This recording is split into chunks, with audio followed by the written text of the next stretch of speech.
Good evening, everyone, and welcome to the Mormon Newscast. I'm Radio Free Mormon. That fellow over there, Bill Reel, that lady down there, Rebecca Biblioteca. How are you doing? I am fantastic. It's World Tapir Day. I don't know if anybody knows that, but the tapir is the symbol of the post-Mormon world, and World Tapir Day. Go celebrate as you see fit. When did this happen, and who has the authority to, in the whole world, to say one day for one animal, though it is an important animal in Mormon apologetics? He's a great. I'll bet Dan Peterson was behind that. He was probably lobbying for that. Yes, he was. Have you ever seen a stallion set of tapirs? It's sometimes they can be quite a magnificent animal. Yeah. Wow. They're known for certain things. That's for sure. Yeah. Some of them can circumnavigate the globe without even moving. So having said that much, how do I get out of this? Well, let's go to the story, shall we, for tonight. Here is the title for tonight's show. The two main stories. We couldn't decide on one, so we had to combine them both in one scintillating headline. Christofferson abuse. That's Wade Christofferson. Abuse. The child abuse allegations grow while the LDS Church focuses on John Dehlin. That seems to be misplaced priorities. Let's go into this more, shall we? The very first story deals with an update on the trademark lawsuit between John Dehlin and the LDS Church. I'll be taking that one, and at the end, I'll be taking that as well. Robert, oh, no. It's actually not at the end. It'll be in the middle. I'll just keep going. Another source for significant decline in U.S. Mormons. Oh, another source saying that Mormons are declining? New names for young women have LDS faithful shaking heads. New allegations of abuse against Wade Christofferson. That's where it is. Wow. Thank you, Mormon Stories. I agree with you. We are the best crew ever. Thank you very much. Very much indeed. LDS Church performs dizzying display of legal acrobatics. BYU professor arrested for enticing minor. That's BYU, Idaho, isn't it, Rebecca? Or I should say Bill, perhaps. No, it's my story. It's BYU. That's what I said. Yeah. On both instances. So it's BYU, Utah professor arrested for enticing minor sharing harmful material. That will be Rebecca's story. Wards and temples in Washington. The math is not mathing. And Robert Gurr and bad apologetics. Robert Gurr is the unfortunate person who locked horns with Bill Reel last Friday on a debate on the subject of whether Mormonism is true, and everybody left agreeing that it was not, even the faithful Mormons. That's how bad his performance was. Yeah, so let's go with the first story. I want to say something about this lawsuit against John Dehlin, which the church has filed, alleging trademark and copyright infringement. I went over that quite lengthily, or an hour and 20 minutes. Going over the complaint, the 30-page complaint that the church had filed against him with a few comments here and there. I have done some additional research since then and concluded that some of my surmises in this podcast were absolutely spot on, and I'm happy to say, and exactly correct. But I want to show everybody the kind of waves this story is making in terms of the backlash and the Streisand effect. We've got the LDS Church is suing me and Mormon Stories. That's John Dehlin. He put that up. There's tons of people were listening to that live and have since. There was, he also appeared over here on this podcast, and I'm just having a brain fart right now. Alyssa Grinfell. Alyssa. Thank you. Yeah, and so that one, of course, she has a huge audience, so that's getting the word out. Everybody's finding out about what the church is doing. And I'm not sure that there's anybody other than the most diehard Mormons who think it's cool. And a lot of Mormons don't. This is from Nemo. This is his thumbnail. Elder Oaks versus John Dehlin there. And it's also in the faithful side. We've got Jasmine without an E. Rappel E. That's where the E went to the end of her last name. And she did something about this lawsuit, church lawsuit. She's got a picture of John Dehlin there. There's Steve Pinecker. He did something about it as well. Rapoli Dehlin and LDS Church talking about the lawsuit. Then there's this guy over here. This is the Paul brothers, the Paul Bearer brothers, their website, the Latter Daily Digest or something like that. They have this other guy in there. And I don't know what his name is. He looks like he might be, I don't know, mildly possessed by a grade B demon by the look in his eyes. But whatever's going on with him, I don't care. But he's doing a story about, does this expose his real intentions? Because they're believing the lie the church put out in their statement that John Dehlin refused to put any disclaimer on his show when actually he had already put it up on all of his platforms. So that's the lie the church told, which is fueling all this anger and could possibly, I'm not saying it will, but I'm saying it could possibly serve as a basis for a counterclaim in the lawsuit once the answer is filed. And I think they have about 60 days. That's my information, 60 days in which to file an answer to this complaint, in which they will tell their side of the story, the rest of the story that gives the lie to the story that the church told. But don't worry, young men like this who are mildly possessed with grade B demons, it will not faze them a bit. They will continue on as if the church had not lied to them and made liars out of them publicly. But we'll remember. Now there's Murphing with the surf, or hang on, Murph. What is this? Mormonism with the Murph? Mormonism with the Murph. Thank you. Sorry about that. And he's an Irish fellow, right? And he is in Ireland. Anyway, he had a panel on. He's been doing a couple things about this, saying, is this right? The LDS Church versus Mormon stories. And, he's got to be really, really careful, because I don't know if he's affiliated enough with the church to be just using their logo up there on his thumbnail willy-nilly like that. The church might take exception. So is this right? He had a panel about it with those individuals. Let me see here. I can name some of them. There's Colby, there's Steve, there's Jim Bennett, and then this fellow in the middle. Who is that? I don't know. And I was actually asked to be on this panel, but because I was out of the country, I said you were in Rome. Oh, yes. And I said I could do it next week. And then imagine my surprise where the panel popped up. I was cut out. But I don't know who for a while there, after you left the country, it seemed like you couldn't miss any opportunity to tell us or remind us that you were in Rome. I did. Well, I did post a few pictures. Yes. And it looks like you had a wonderful time. And I hope that you did. By the way, did you have a good time? Can you just give us like a 60-second synopsis? I feel like as soon as I left the country, all hell broke loose. Oh. Like they did it on purpose. I'm sorry. I meant to take this down. Can you start at the top again? I was going to say that I feel like when I left the country, all hell broke loose with the news. The lawsuit, the young women's names, I feel like they did it because we said we weren't going to do the newscast. Yeah, there's a lot of speculation out there. By the way, did you want to say anything more about your trip to Rome? No, it was really nice. I'd never been, and it was amazing. It's good to have a worldwide perspective, right? It makes you realize that here in Utah, it's like this, right? The world is like that. Yeah, especially if you can go to Rome while you're doing it. Exactly. So did you go to the fountain? Is it the Trevi fountain, the 3 coins in the fountain? I did. I ate gelato on the Spanish Steps, Audrey Hepburn style. I did every cliche. Wow. I've never been, by the way. But it sounds like a great time. And like you said, these things happen and you wonder, did they wait till I was out of the country? There have been similar speculations of a kind of frivolous sort, I think. Because when things start happening, then there are things that happen before other things or during other things. And then it's just this idea that we have as human beings that it means something, when sometimes it does, but more often than not, my experience has been it really doesn't. It's just coincidental timing, and you can make of it what you will. It's like when we're walking along a sidewalk and the sun has gone down and it's getting dark, and the lamp in the light post, right, as we're coming by, goes on. It's like, yeah, did it do that because I'm here? We're all narcissistic. That's the only way to look at it. Maybe I'm the only one who thinks that. I used to think that when I was younger, because it's just weird. I'm just walking by and all of a sudden it goes on. What are the odds? Yeah. Well, it has to go on sometime. Okay, so let's continue with all this stuff that's been going on. Hang on a second here. This is the one I want, I think. Yeah.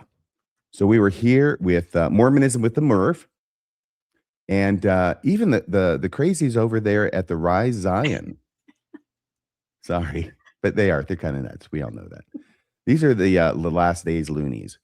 And the leaked court documents. There were leaked court documents. Actually, they're just court documents readily available to anybody. But, leaked court documents does sound so much more exciting. And they tell the real reason, according to this, why it is that John Dehlin is getting sued. But the good news is that Jesus will probably come before this goes to trial. Now, this was the Friendly Atheist, I believe, and he did a show or an interview with John about the subject. And this is a short. Here's another short from somebody who looks familiar. I'm not exactly sure. Do you know who that is, Rebecca? It was all I could manage. I had horrible cell service, horrible internet. I went in a bathroom where there was some kind of light and tried to make a short. I was dying because I wanted to do an entire episode. Wait a second. You filmed this in a bathroom in Rome? I did. Holy cow. The lighting was good. Lighting was good. Well, it was the only place I could find. And the acoustics. You are devoted to your devoted. craft, Rebecca. Nobody can doubt that. Next time, use a vomitorium. See how that goes. And here's one. Here, once again, this Mormonism with the Murph. The church is suing Mormon stories. I think that was his first one. And once again, he's really pushing it with that logo. Look out. So I wanted to say a couple things that haven't been said yet. This has been hashed and mashed and dashed. But I do want to mention a couple things. First off, we know about President Nelson and his infatuation with the word Mormon, or the opposite of an infatuation, his repulsion about the word Mormon. We know that in January 16th, 2018, though, right? Russell Nelson was announced as the new LDS president. I'm going back in history to try and make an analogy which may be illustrative of what's going on now. 2018, Russell Nelson, president. August 16th, 2018. So about half a year later, he releases the statement on the correct name of the church. And that happened in August before he gave the talk in General Conference. It was already in the works and had been announced. We know this is something that had long been on Russell Nelson's mind because of his 1990 General Conference talk with the same message. Mormon bad, Church of Jesus Christ of Latter-day Saints good. But he couldn't act on it because the president of the church at the time, Gordon Hinckley, did not share the same view. I think that's pretty much unassailable. But what happened here? Well, October 14th of 2025, just last year, Dallin Oaks was set apart as the LDS Church president. The following month, in November, the church signals it is moving against John Dehlin legally and initiates mediation. The very month after. John Dehlin accedes to the reasonable demands of the church, but when it comes to the unreasonable demands, he held firm and would not yield. Those two unreasonable demands are, one, take Mormon out of Mormon stories, and two, put a disclaimer at the beginning of every one of their videos. And I'm understanding also not only at the beginning, but they also want it like every 15 minutes or something that would be repeating. April 17th of 2026. This is the timeline for this, right? LDS Church files lawsuit against John Dehlin and opens stories. So what my question here is this. First, a few more observations. Given how quickly the LDS Church moved against John Dehlin after Dallin Oaks became president, the question arises whether Oaks had been sitting on this action for a long time, like Nelson had on the use of the word Mormon. If so, a second question presents itself. Why didn't Dallin Oaks proceed against John Dehlin earlier? The answer may be the same as the other situation we talked about between Nelson and Hinckley with regard to the use of the word Mormon. The reason Dallin Oaks did not move sooner against John Dehlin legally is likely, I think, because Russell Nelson did not support the move. Why would Russell Nelson not support Oaks' idea of filing a lawsuit against John Dehlin over the use of the word Mormon? Well, when you phrase it that way, the answer seems pretty obvious, doesn't it? Because Russell Nelson didn't care that John Dehlin used the word Mormon in Mormon stories. Why not? Because Russell Nelson had already declared usage of the word Mormon as a major victory for Satan. Why would Russell Nelson want to expend church funds to protect that? And so Dallin Oaks, if I'm reading the tea leaves correctly, Dallin Oaks had to bide his time chafing against the bit, aware that every day that passed, the church's position against John Dehlin was weakened by inaction. Every day that passed, the church's position with respect to its trademark of the word Mormon was growing harder and harder to defend. And yet, Russell Nelson would not budge on the issue. Little wonder then that the month after Oaks became church president, one of the very first things he did as part of his new administration was sic Curtin McConkie on John Dehlin and open stories. Any thoughts about that, Bill? This idea, this scenario? I think Nelson saw that it would be contradictory on one hand to be fighting against the word Mormon, and then on the other hand to be fighting for the word Mormon. And so I think it is quite obvious that you're right, that whether it's Oak's idea or not, it seems like the church as a whole couldn't make that move until after Nelson's death. Rebecca? Yeah, I think we'll see a lot of litigious things happening now that Oaks is the prophet. And it's possible that his desire to, go after people and litigate supersedes the idea of the Streisand effect, right? That we've talked about before. Maybe Nelson was a little more aware of that. And that is, no matter what you mention, people are going to take a look at it, right? I don't know if you know where this comes from, but it was Barbara Streisand. Somebody flew over and took a picture of her backyard. And she was like, I don't want this. So she sues. And that picture is all over the internet because the lawsuit drew attention to it far more. The image was downloaded, like hundreds of thousands of times. Had she just left it alone, nobody would have seen it. So it draws attention simply by the fact that you are drawing attention to it. So I don't know, but I think, we have a prophet who is a litigator, who's a lawyer.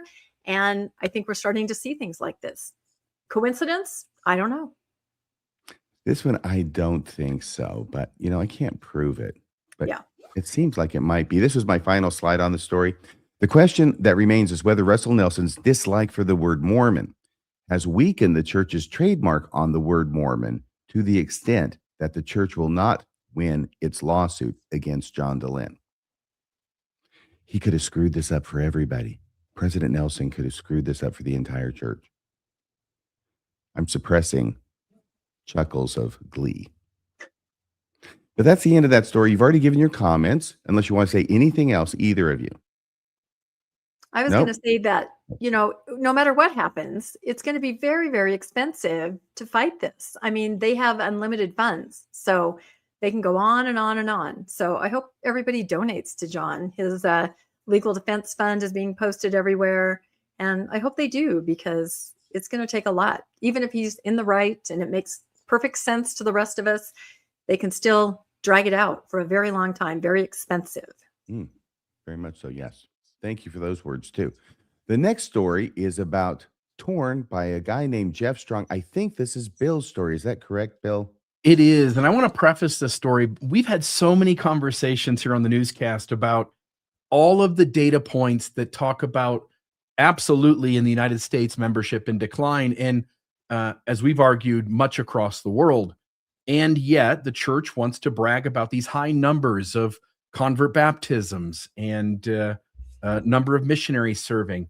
And so the question maybe becomes whether it's growing or in decline outside of the United States in ways that make up for the decline inside the United States.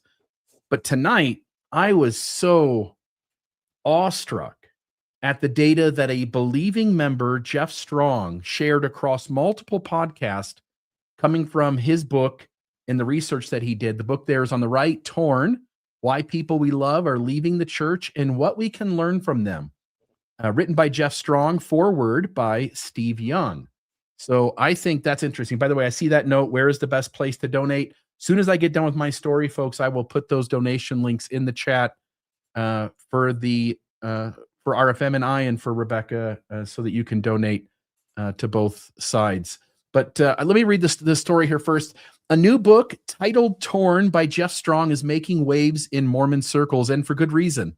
In a recent interview with Steve Pinecker in Mormon Book Reviews, Strong shared his estimate that roughly 40% of active Latter-day Saints in the United States have stepped away from the church since the year 2000. That's not 40% of Latter-day Saints. That's 40% of active Latter-day Saints. These are the people who say on the front end of the research that they had been active in the church in a significant way. These aren't folks who got baptized and were active for a couple of weeks and then went inactive. These are folks who were living dedicated, faithful, active lives in the church. And he says 40% of them have stepped away from the church since the year 2000. By the way, if you think that data point is a big deal, wait till you see the remaining slides. That's not a small dip. That's a major shift in just 25 years. And according to Strong, some outside surveys suggest the number could be even higher. What makes this more interesting is the tension between what's being discussed publicly and what isn't. Church leadership doesn't release detailed activity or retention data, but it's hard to imagine they aren't tracking it internally. Strong's argument is essentially this: the problem isn't just real loss. It's significant decline, and pretending otherwise doesn't make it go away. For longtime observers, this lines up with what many are already seeing in their own families and wards, and it also lines up with the Widow's Mite report and Jana Reese and her research with the Next Mormons, and Pew Research also, which has come out in recent months and years as they keep going back to religious questions to the general public. The only outlet proclaiming dynamic growth is the LDS Church itself. The book dives into why people are leaving, and it's not just one issue. It's the familiar list of historical problems, and we'll talk about a little bit of that in a minute. It's about truth claims, social issues, and a growing gap between institutional messaging and the lived experience. Strong isn't just sounding the alarm, though. He also offers suggestions on how the church might respond, though whether those changes are even possible within the current structure is another question entirely. And I'll get to what he suggests is the solution, kind of an overarching solution with lots of little things that can be done. At the end of the day, Torn taps into something that feels increasingly obvious. The church is facing a real retention challenge in the U.S., and it's happening faster than many expected. The question isn't whether people are leaving, it's how many, why, and what, if anything, the institution is willing to do about it. You've seen those changes coming fast and furious. I think they're aware of the same data we're going to show here. First, I not only listened to the interview with Pinecker, I also listened to a couple of conversations that he had with Kurt Frankum from Leading Saints. And I've known Kurt for years. Him and I had lots of conversations early on in his time doing the Leading Saints podcast when I was still offering criticism of the church from a faithful perspective. I respect Kurt a lot, but Kurt is a faithful Latter-day Saint. And Jeff Strong is a faithful Latter-day Saint. And during their conversations, here's Frankum on the right, here's Jeff on the left. This is the podcast, one of the two that I listened to. But I'm going to share some slides that they shared in that podcast and show you the data that Jeff got. He was trying to get, I think, somewhere in the neighborhood of like 8,000 people to take the survey. And I think he ended up with somewhere between like 15 and 25,000 people who took the survey. It was significant. It's not a small number. So here's the first one. What do you value most about church? 45% said testimony, 33% said community, and then it's these other things: plan of salvation, atonement, prophets, covenants, temple, scriptures, priesthood, and sacrament. Only 5% of survey responders. And I just want to see if this was active, folks. Let's see here. I don't see where he says that. He didn't mention it in the conversation, but only 5% said the sacrament was the thing they valued most about church. Priesthood, only 10%. Scriptures, 12%. Again, so if we get up to the top two, I'll say this: if you don't look at Mormonism as a religious system and use their insider language, What would testimony mean to the rest of us? And for me, the way I would define that is, please give me certainty about my beliefs.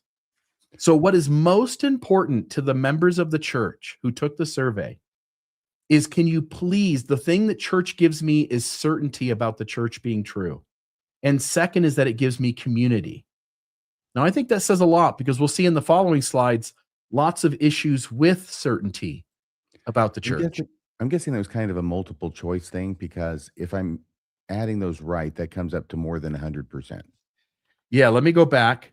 I don't know if people were allowed to mention like their top three. I don't know what his method was for gaining his answers. I didn't take the survey myself, so I don't know. But yes, my hunch is that somebody got to list their top three, or at least mark more than one. Yeah. But 45% of people mentioned the thing they value the most being testimony, 33% community. Okay. If I go to this next one, oops. My bad. No worries. Tension. So again, leading saints kind of put their thing on it, but this is what's interesting. Conflict, belonging, and comfort. Among those who are still participating, nearly half feel significant conflict My Lord. with their belief or faithfulness in the church. More than half do not feel a strong sense of belonging in their ward or branch. More than half said they are not comfortable with the church's culture. This would not have happened in the 80s or the 90s. We live in a different world today. Essentially half or more than half of people are uncomfortable with church culture, with feeling like they belong, and almost half of them feel significant conflict at church. It has only been in the last several years that General Conference has featured talks about church culture and how it's superior to all cultures in the world. Yeah. And can I just say that this tracks with Faithful social media, which I track all the time. This is exactly what they're talking about.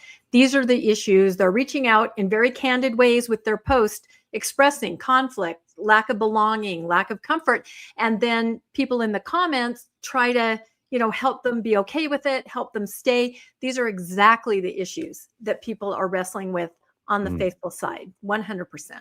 And it gets way worse. So the next one here, how comfortable are you in the culture? Jeff separated the survey respondents into two groups. He called one more traditional church members. And by the way, whenever he talked about this group, he mentioned they are the people who follow things like Scripture Central. And he named Scripture Central numerous times as he talked about the more traditional church members being a large overlapping group with the kind of people over at Scripture Central. So if we think of like Orthodox, apologetic, those folks, 73% of them are very comfortable at church. Only 22% somewhat comfortable, 15% not comfortable. Even 15% of them not comfortable. But the general church population, only 11% were very comfortable, 29% somewhat comfortable, and 60% of general church population. Again, this is Leading Saints and Jeff Strong's infographics designed to convey the information in Jeff's book. This isn't mine. 60% of people not comfortable. Says here the more traditional members are very comfortable with church culture. It is their culture, and they generally feel very much at home in it. This is quite different than the general church population, who are much less comfortable. Next one. How Christ-centered do you think the culture is? The church culture. More traditional members, 67% very Christ-centered. 30% somewhat Christ-centered. 1% not Christ-centered. But when we get to the general church population, only 27% of the general church population thinks that the church culture, the things we do that make us Mormon are Christ-centered. 68% somewhat, and still pretty low, 4% not. So there's that one. What do you think? Why do you think the church? I'm sorry. Why do you think the culture is the way it is? 42% said tradition, 31% said community, 25% said leadership, 23% said misunderstanding, 20% judgment, 19% generational influence, 13% fear, 13% isolation, 12% complacency, and 12% arrogance. I would have thought I would have saw more positive things up here. Essentially, once you move beyond tradition and community, and those don't necessarily have to be good either. Leadership, maybe that's neutral, maybe that's positive, maybe that's good. But everything underneath those top three are all things that are obviously negative. That to me was telling. There is a great tension. This was one of the ones they spent a lot of time on. There's a great tension between what most members personally believe is important and what they feel the church culture focuses on or thinks is important, what it expects them to prioritize. And so he put this into three categories, and I'll just show this. The very top one are the ones where, let me see if I can make sure I say this right. So on the blue is going to be what I personally believe. So what each respondent in the survey felt was most important in the gospel of Jesus Christ. And the gray is what those respondents think the church culture prioritizes. And there's almost always an inverse. So on the ones that the respondents, when the respondents replied to this question, they said the things that they prioritize in the gospel are love and care for the poor and needy, love and serve others, strive to be Christ-like, believe in and follow Jesus Christ and his teachings. The things that they felt like they prioritize, and they also thought the church to some extent prioritized, was keeping the commandments, living the doctrine of Christ, and attend meetings and activities. Now, when you get to the bottom segment, these are the things that the respondents did not see as a high priority, but which they felt like the culture did prioritize. Stay on the covenant path. Follow church leaders. Be sealed in the temple, attend the temple, keep the word of wisdom, serve a full-time mission, dress and groom appropriately. The respondent said these things aren't as important to us, but it seems like the culture makes these the most important things. And you can see that the gray there, again, what they perceive as the church prioritizing, and they could care less or at least little about. I think that one's an interesting one. And those are like the main markers of being a Mormon, or at least that's how I've always understood it. What do you have if you don't have, covered shoulders and no coffee? Yeah. Any thoughts from you, Rebecca, before I go to the next show? Yeah, that's a very telling slide. And I wouldn't even say that's culture. Those things that the church prioritizes, that's what the church is. That's the doctrine. Those are the steps. That's it. And the church is beating to the beat of the wrong drum, because you can see they're completely out of step, completely out of line with what the general membership wants to do, which is care for people. People are important, not these other things, this covenant path. So there's a huge conflict there. And I don't know if the church sees that, but I think more and more people are seeing it. And that's why we're seeing these stats of people walking away. Yeah. So to what you both just said, the members just want us to do the little things that are symbolic of what Christ stands for. Like you say, being kind to others, being supportive, having empathy, holding space for people, being accepting. And then you've got this church culture, which draws all these lines in the sand, and the people don't want it. But they recognize, as you point out, RFM, the church demands it. This is what the church is. This is what it means to be a Mormon. So when you see all the changes the church is making the last few years, be aware that they're also seeing this same data. They're aware of it too. Bill, so I don't forget, can I ask you this question right now? Please. Was there any discussion in the interview with this fellow, Jeff Strong? Is that his name? Was there any discussion or any attempt to harmonize these findings of his with the now numerous times that church leaders have said the opposite, that the church is growing? Yeah, I'll get to this at the end, but the what he said we need to do with all this data is he said, it's not that the people are demanding that the doctrine change.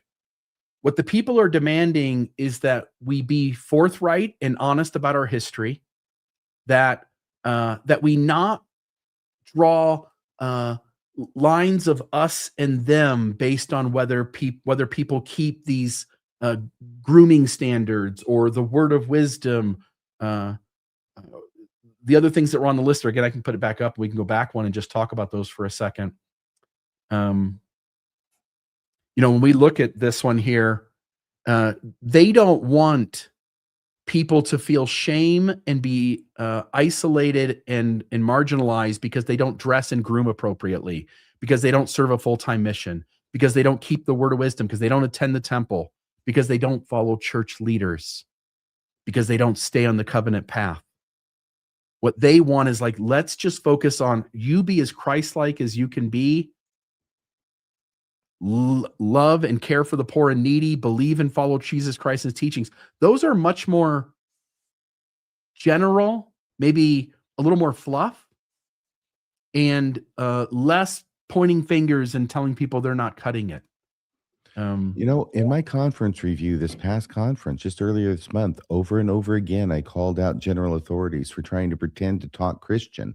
But if you just thought about it or knew what the terms actually mean, they were still actually holding Mormonism in their hand.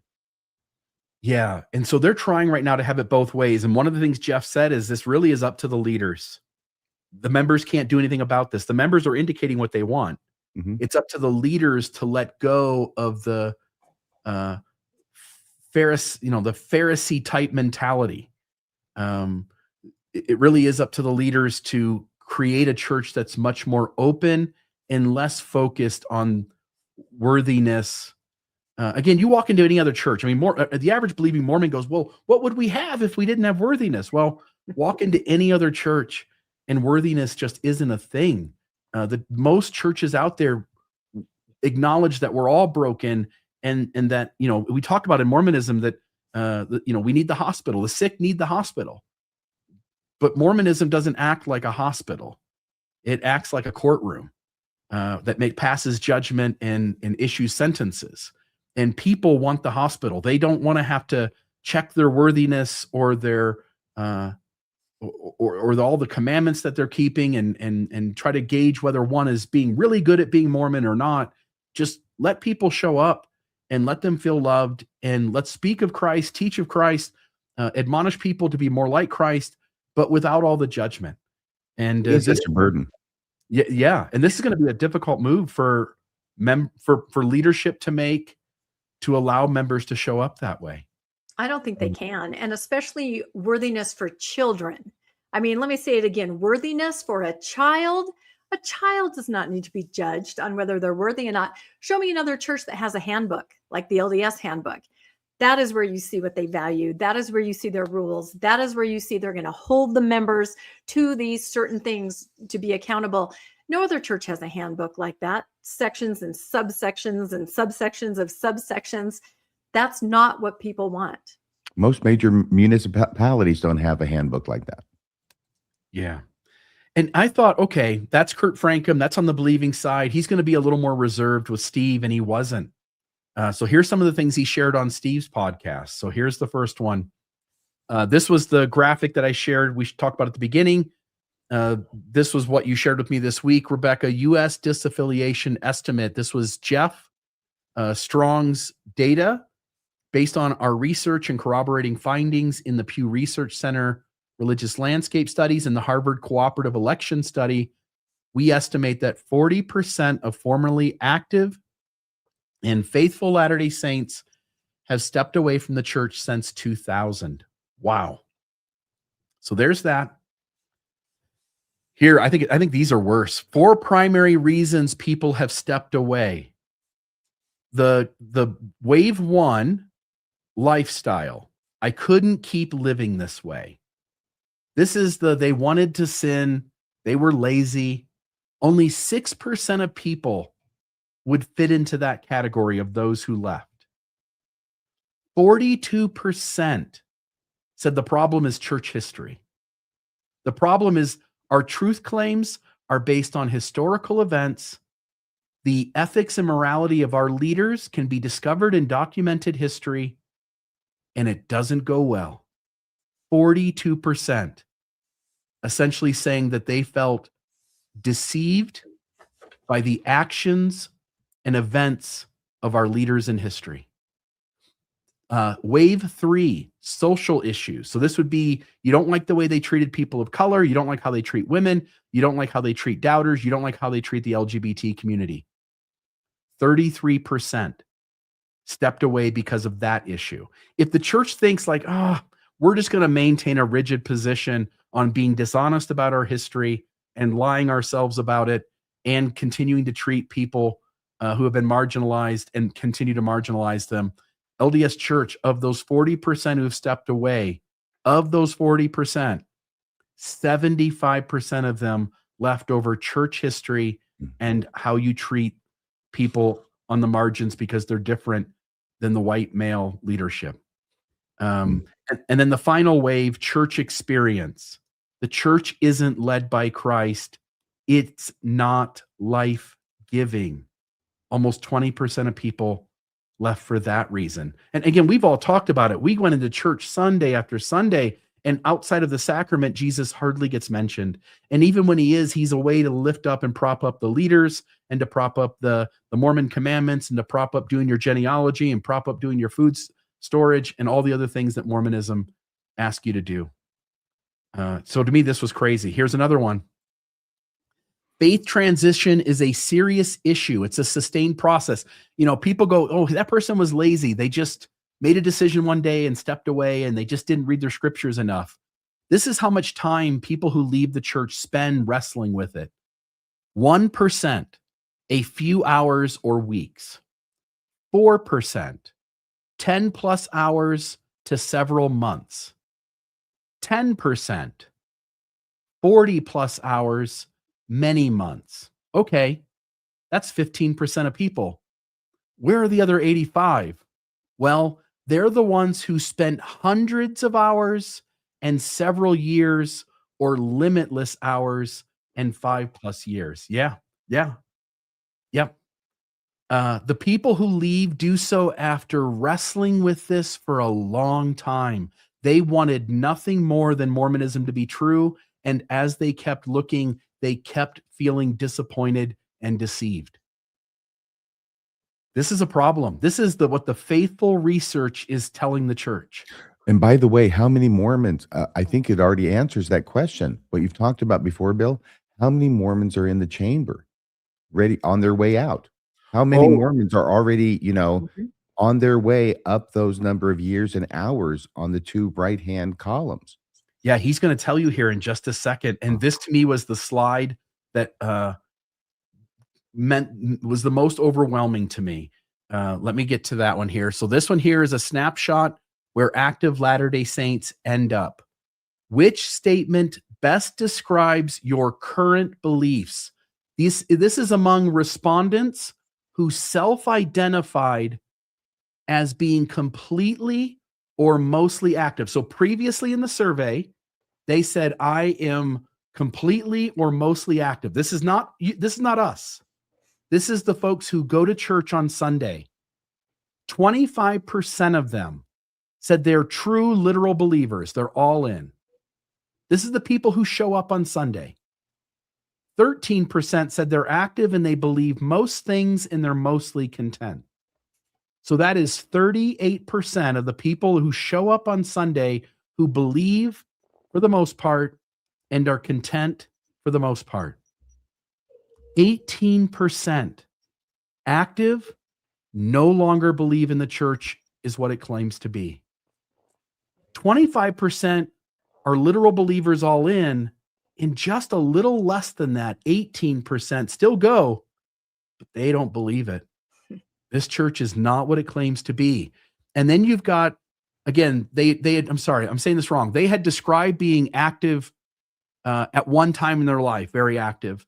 So 7% are now in another Christian faith. 13% worship a higher power in their own way, not with any church helping them. And 23% are agnostic or atheist.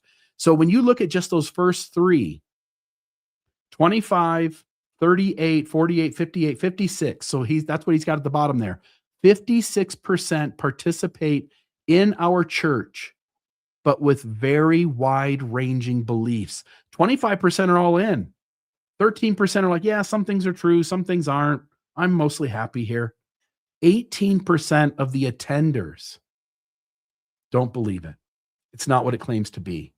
Those folks, like you say, RFM, are already in their they're already in their hours and hours of research, heading down the direction of exiting the church. And how many of them used to be in the 25%? I wonder, because I look at that chart and I see me sequentially, my career in the church. Yeah. The church has a disbelief problem. Just to note that. Okay, that was the last slide. I'll just take this off. He said this is up to the leaders. The members don't need the doctrine to change. We want families together forever, and we want there to be ordinances and to get baptized, and we want things to work in the church in a similar way to what they do. We just want all the rigidity about what people need to look like, what they need to show up as. I don't know. I don't know what this church does to fix this problem. This looks like something that for them to fix it, they'd have to become Unitarian, right? Universalist. They could always give the truth a try. Yeah, well, I mean, That before they never totally works. fold and collapse and have to skulk away into the darkness, why don't they give the truth a try? yeah, that's Well, tough. it seems to me that sort of on a grassroots level, you hear people being happy and content in their ward. We have a wonderful bishop. He's very relaxed. We have, that kind of a thing. It's happening in a roulette kind of a way. But as, wards shrink, wards are combined, stakes are disbanded, people are all over the place and they're losing that community, which is the thing that they say is most important. And it's just a roulette scenario. So as soon as that goes away, I think people then start marching down that chain that you just saw of saying, okay, I don't believe so much. I don't have community. And finally, you just say, what's it all for? And maybe what's on the other side, right? There's a place and a time when your brain just kind of breaks open. It happens. And you explore or consider the other side of Mormonism. Yeah. So LDS Church, that's the data. I'm trying to figure out how high baptism or how high convert baptisms and high missionary numbers fit into that. It looks like about half the people who attend church have things that they recognize don't add up to be true, and a chunk of them think that essentially altogether it's not true. They just keep going. It'll be interesting to see that, again, last 10 years have been interesting. I think we'll have more change than we've had the last 10 years in the next 10 years. It'll be interesting to see how much Mormonism and its leadership is willing to change this religion so that it is essentially entirely unrecognizable as Mormonism. I think I know the two things they will never give up. First is priesthood power, and the second is tithing. Yeah. Yeah. Authority and tithing, huh? Yeah, I think they're never going to give those up. Everything else is negotiable. So, Rebecca, thank you for that story, Bill. That's really interesting. And I wonder what is going on through these people's heads, these Mormon apologists' heads. Just since the year began, we're not even out of April yet, and they've been doing podcasts about how the church is growing and how all the people out there saying it's not growing, they're wrong. And now they have someone on there saying people are leaving like crazy, and they're going, wow, this is a real problem. Yeah. What's up with that? Schnell, Dave. Is it David Schnell? Is it Mock Schnell? What's his name? The guy in Keystone? I don't know. I don't know. But Yeah. it is growing in Africa. That's the thing. And if you look at everything that they promote, it's those mass baptisms. But talk about the church changing. Africa and the African saints are shaping the church. They are reaching in and shaping it in ways that we can't even predict. And this is not just the LDS Church. I think I'll maybe cover this next week. It's shaping all religions as they try to cater to, the last golden expanse, right, of where you can get converts. And it's changing everything. Yeah. I mean, until we can get to Mars, Africa's it, I You're think. right. You're right. Until we reach the moon or Mars. It's the last frontier for converts. It is. But by the way, just to be clarifying the record, Rebecca, I know you're in there pitching for, it's growing overall, which it's not. That's BS too. Africa's not making up for the losses everywhere else. But in the latest round of lies that the church told about its membership growth, it specifically said everywhere it's growing. It's growing in America. Yeah. It's growing in Europe. It's growing everywhere, more than it's ever grown before. And that's on the record. And that seems to be not true. Okay, so having gone, I just want to say one more thing, which is if you picture somebody coming into the church, putting on their white jumpsuit, getting in the font and getting baptized, changing back into their street clothes and heading right out the back door and never coming back. That's the kind of growth that the church is experiencing. People are getting baptized in Africa, maybe a few other countries, but they're not hanging around. They're not members who are living lifelong time in the church, serving in callings, serving at the temple. These are folks who get baptized and then disappear. And you, Rebecca, what did you want to say? I was just going to say, what else is growing? Pinocchio's nose, right? As they're telling us this. But like I said, I track Faithful social media, and a lot of people over there are like, hey, I just joined. And do you know what kind of people are joining? Vulnerable young adults. All of them say, I'm in college and I was going through a rough time and I met the missionary. That is who's joining. And I think, like you say, Bill, very quickly realizing might not be what I thought it was and leaving. But I've never seen a post saying, hey, I'm a dad with a family of 4 and we just joined. Nope, it's vulnerable young adults that are joining. All right. Very good. Thank you so much for those comments. There's that story from Bill. We're going to go to the next story from Rebecca, and I'm going to ask her as a lead-in, are you planning on denying your father and refusing your name? That's exactly what I'm going to do right here on this podcast. No, like I said, the biggest news happened while we, took 420 off, right, for different reasons. And the biggest stories came out. And of course, this is for you, RFM, what's in a name? That which we call a rose by any other name would smell as sweet. And of course, we are talking about a name change for the young women, right? This is a huge deal. So I thought I'd go into a little bit briefly of the history of it. Now, this is my era. Since 1972, this is how the girls' age groups have been categorized. We had the beehives, 12 to 13, a symbol of harmony, cooperation, working hard. Maya Mays, age 14 to 15. They were, the Mutual Improvement Association, not missing in action. Although it was always strange to me when I was joining the church and going to the church dances, and they had the MIA. They had the regular MIA flags, the MIA POW, the black flags that would be on flagpoles. But then it's MIA at church, and that's what they called what they went to on Wednesday evenings. It was MIA. And I called it MIA. I was one of those, right. And I was also MIA a lot because I would tend to hide in the bathroom so I didn't have to go to my class. I was one of those. So, boy, my dad used to actually go in the women's bathroom and say, Rebecca, get to Sunday school. So, yeah, he was really cute trying to get me in there. He said that every time he went into the women's bathroom. Yeah, well, so that's age 14 to 15, and then Laurel's age 16 to 17, and there were very distinct identities. You graduated when you turned that age.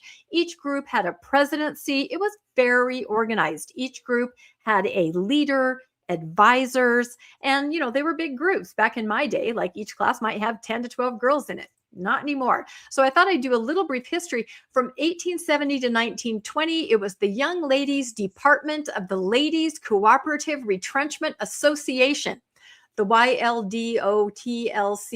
Anyway, you can see what it was. Yeah, exactly. And it was organized in 1870 under the direction of Brigham Young, of course. And the name was later shortened to the Young Ladies Mutual Improvement Association. And that's where MIA comes from, right? And that stretched, forward into the century. And in this one, they were kind of all met together. I have a picture here, AI, of course, of pioneer girls meeting together. The Beehive Girls were a summer group for some of the younger girls. I thought that was interesting. That's where that name started. So 1920 to 1970. And I don't know if anyone in the chat is old enough to remember this era, but I have some, 1920s looking girls sitting there. The name was the Young Ladies Mutual Improvement Association, and it becomes the Young Women's Mutual Improvement, the Mutual Improvement Association in 1934. And now there are two classes, the Beehive Girls for the younger and the Gleaners. Do you guys remember the Golden Gleaners? I'm old enough to remember people in my ward talking about that. I never knew exactly what it was, but that was the older girls group.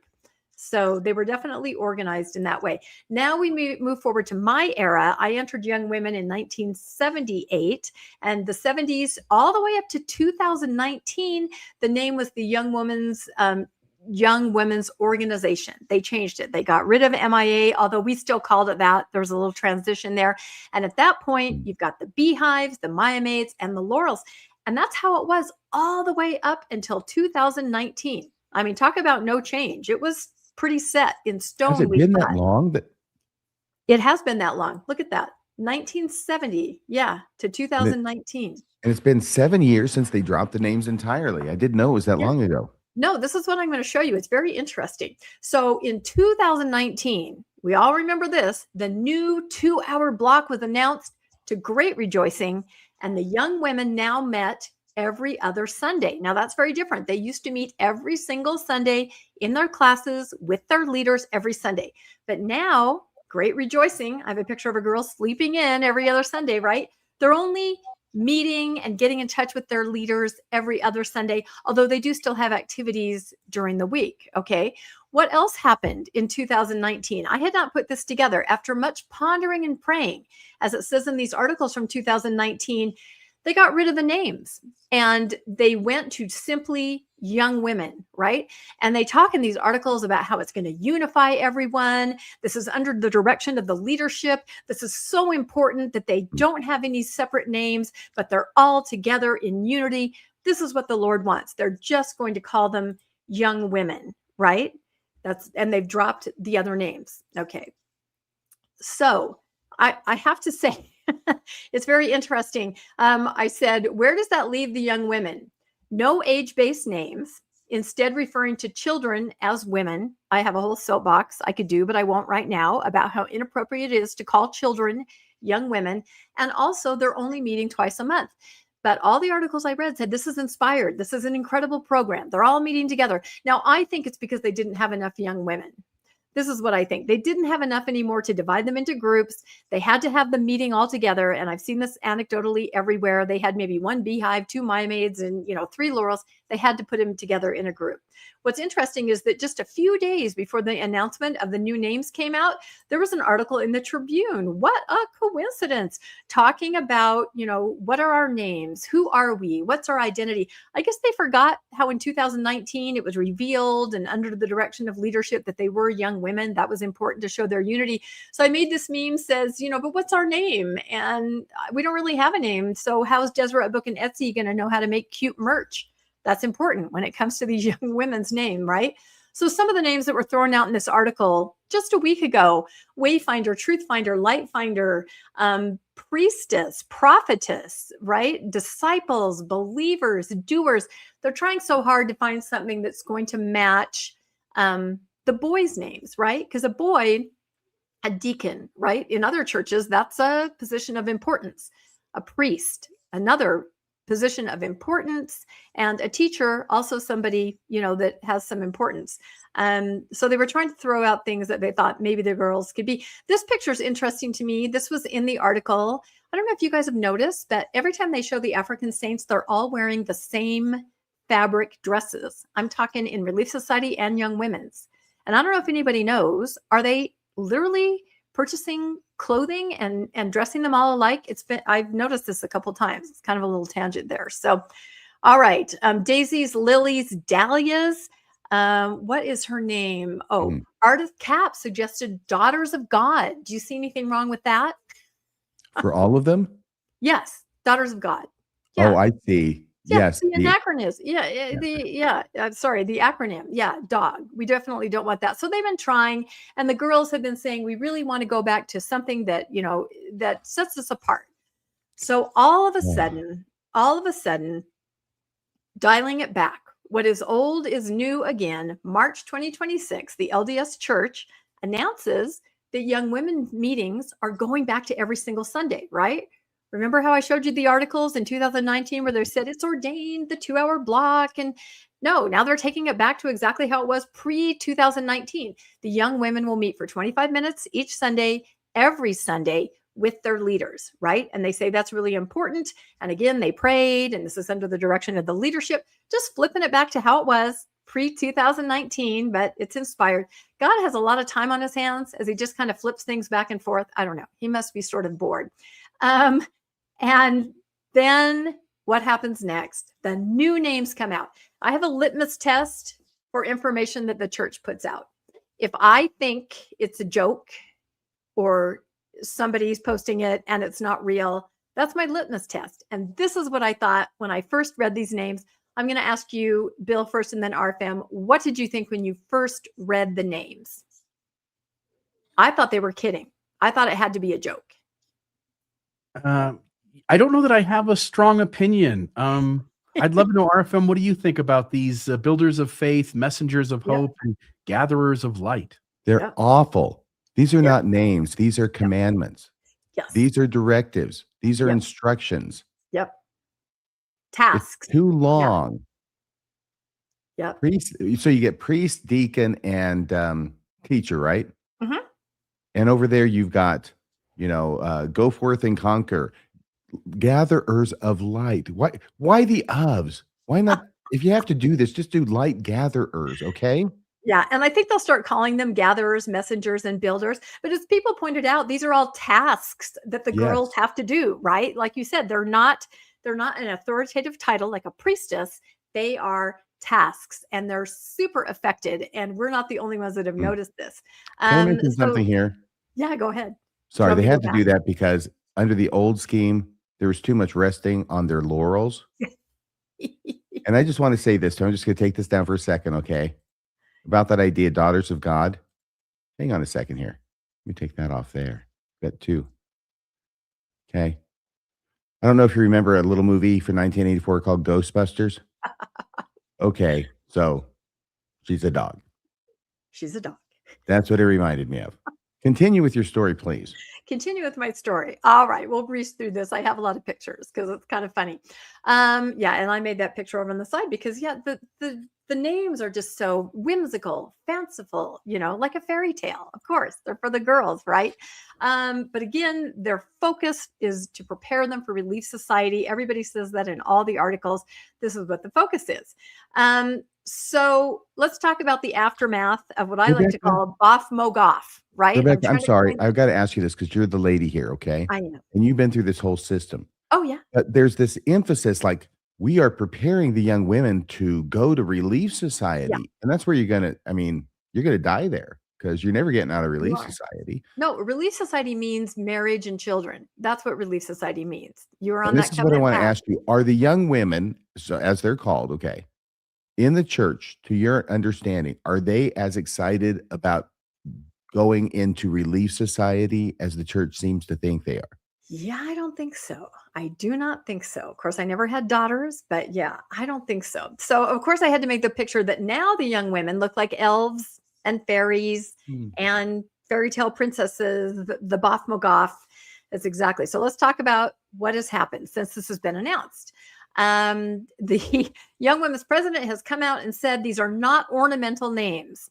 I push back and say these are exactly what an ornamental name is. Gatherer of Light. This is absurd. And you'll see that the faithful members are also cringing at all of these. So I just designed these little t-shirts. Of course, maybe I should open an Etsy shop. I don't know. And everybody wondered, who came up with these names? Well, the Young Women's president is assuring us that it was the presidency, that committee, the advisory council, and 5 20-year-olds. 5 20-year-olds who were recently in Young Women. And they came up with the names, and they're tearful about it. The leadership approved it. It's what God wants the women in the church to be called. So let's talk about the merch. Literally hours after the announcement came out, the merch started rolling in. There's even a song. This lovely young woman here has written a song, Gatherers of Light. I'm just going to scroll through these. I'm not making this up. Hours later, we've got keychains, we've got plaques, we've got wall hangings, we've got t-shirts, we've got my necklaces, Lord. we've got bracelets, we've got earrings. I'm waiting for bath mats and doormats. Didn't We've this got kind of thing piss Jesus off in the New Testament? exactly. It reminds me of Ponderize. Do you guys remember that? Ponderize, where the general authority gave the talk, where he coined the phrase Ponderize, and within seconds, a website popped up. It's kind of like think celestial. Everything's merch. So I have not seen it on Deseret Book yet. This is all Etsy, but it is everywhere. Now, what's the reaction from the faithful? The reaction is the face here. You can read these. Did they not run this past the correlation? I hate it. They're actually using the word hate. This is embarrassing. This is cringy. And I mean, these are just, there are pages of these kind of comments from faithful social media. I'm sure a lot of you guys have seen this, where they're like, what were they thinking? I don't want my daughter, I will not make her be called a gatherer of light. That's embarrassing. I don't want her called that. So they are not buying it, no matter how much the names were inspired. They're not buying it. Some of them are like, okay, we'll just make do. It's what they want us to be. They are not buying it at all. Are you guys, either of you, surprised at this reaction to these names? No, they're awful. Yeah, they are awful. That's another word that's used a lot. These are awful, cringy. I hate them. I mean, very strong. They're not even trying to gaslight themselves. That's pretty incredible. One person pointed out, I have seen the German and Portuguese translations they use for gatherer of light, bearer of light, which is another name for Lucifer.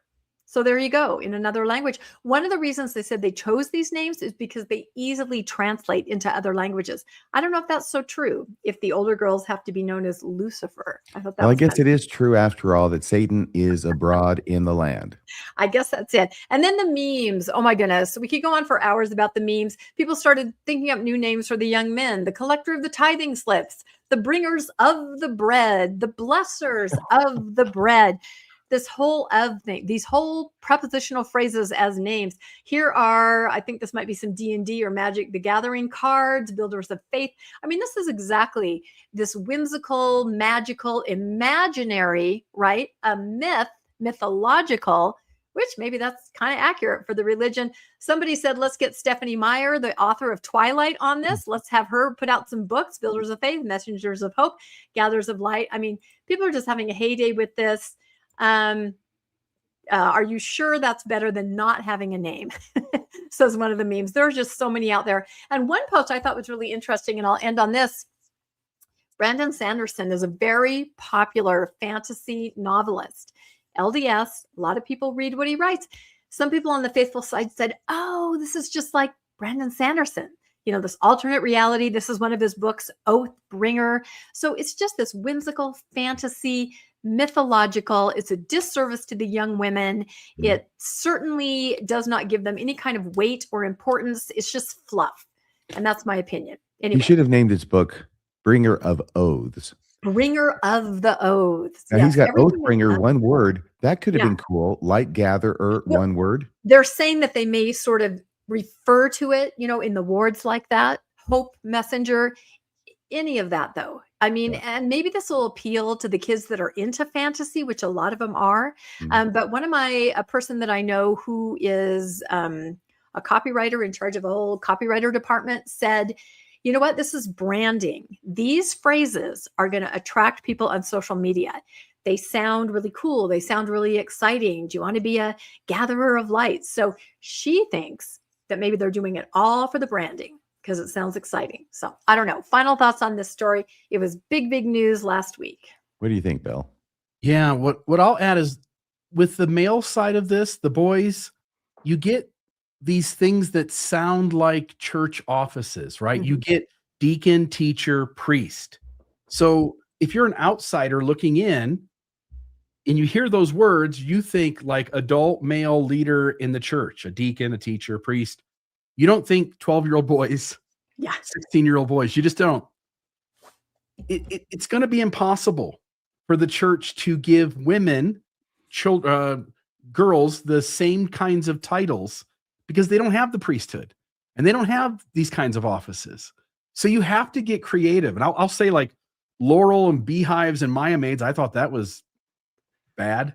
And I don't think this is any better, but I didn't have much to compare it to. I mean, Maya Maids and Beehives and Laurels was sort of silly names. They're not anything in comparison to deacon, teacher, and priest. I will say this last thing. It still is sort of degrading to the female side of the church because, oh, you get to be a messenger. Oh, you get to be a gatherer. Remember back 10,000 years ago when the men were the hunters and the women were the gatherers? So here's the gatherers and here's the messengers. And you only have one of these three that actually has some degree of actually being in charge and building something.